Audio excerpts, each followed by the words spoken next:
So another dope line, you said, I play the game like it's no bleachers. And then you also said, love your neighbor, quit banging on your own people.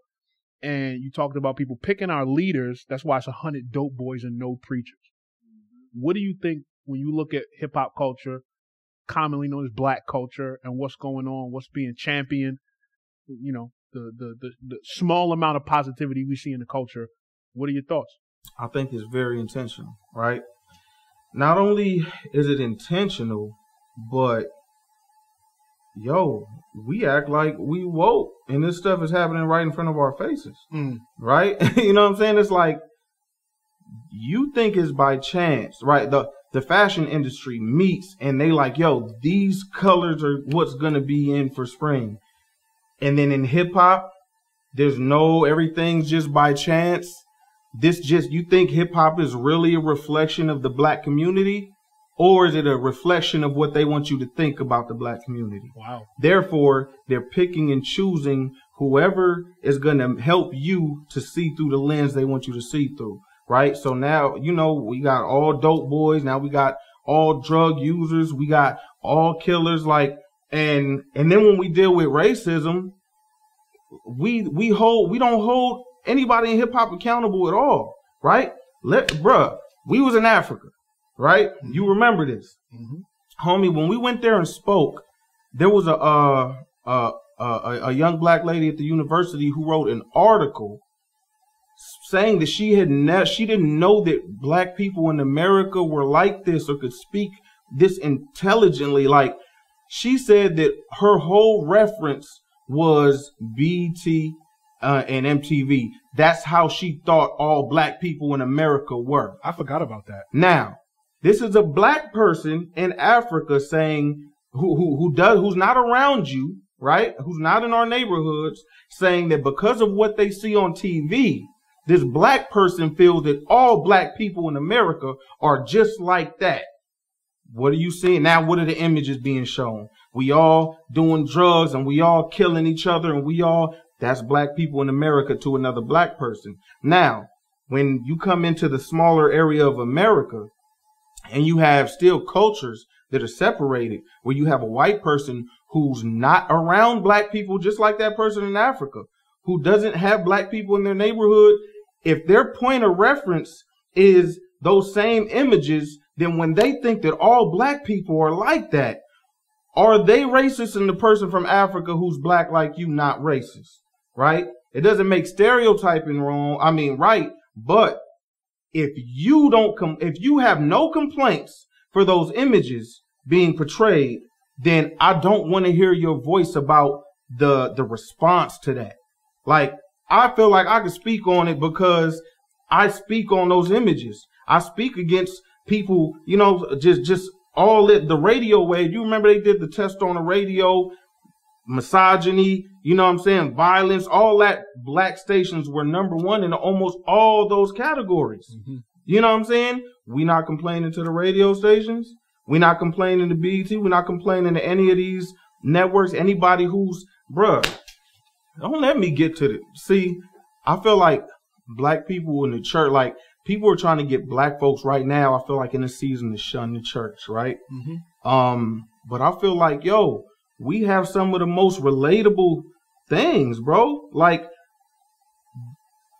all of your TV shows, when have you ever seen the church promoted in a good fashion? Right? It's always funny. Hardly ever. And it's always comedies and they making fun of, you know what I'm saying? That's how you've been told to perceive church the whole time. Mm. You feel like the white man wants you to serve this white Jesus, right? Mm-hmm. That's what you're saying. The white man wants you. The same white man who said you can't pray in school, the same white man who says you can't say Jesus on their network, the same, you're woke, and now you saying that he wants you to serve this Jesus though, right? Right. Like, come on, bro. Like, you don't understand. Like, are you want to complain about white Jesus? What black Jesus do? Huh? When black Jesus was on TV, what was he doing? He was smoking and drinking and all of that. What they give you when they gave you a black Jesus, bruh? And you ain't complain, you laughed at it. You know what I'm saying? So it's the things that we don't complain about. Wow. This is a problem that makes me not want to hear what you are complaining about. You feel me?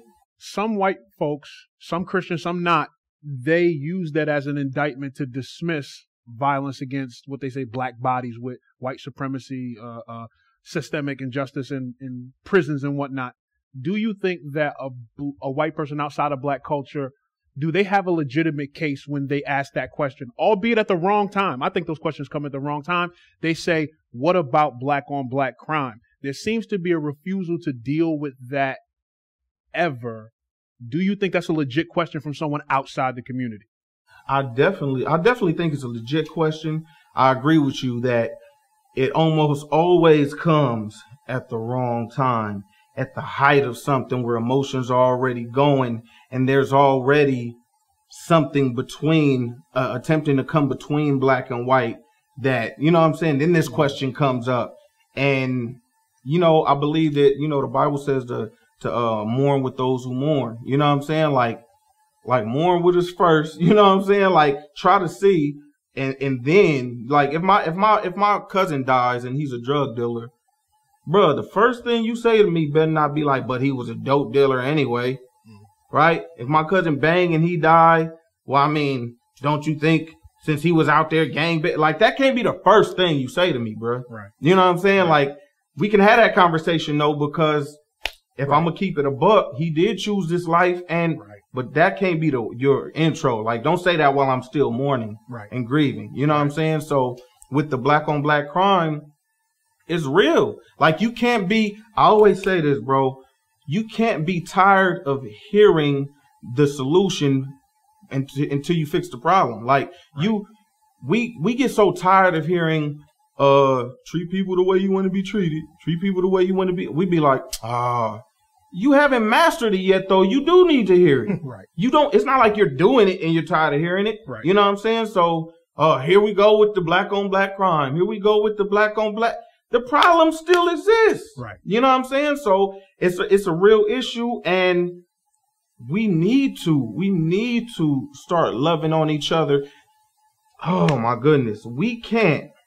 And you correct me if I'm wrong, because maybe can't's not the right word, but we can't expect someone who we say is on the outside to love us better than we love ourselves, right? What if they're seeing the way we love each other and that's the exact way that they're loving us? I asked that question yesterday. You know what I'm saying? I asked that question yesterday, and I used it even with the Bill Cosby thing. It's almost like, well, people say he's being railroaded, but if he's inside, he's one of us, or he's black like us, he does owe us more even.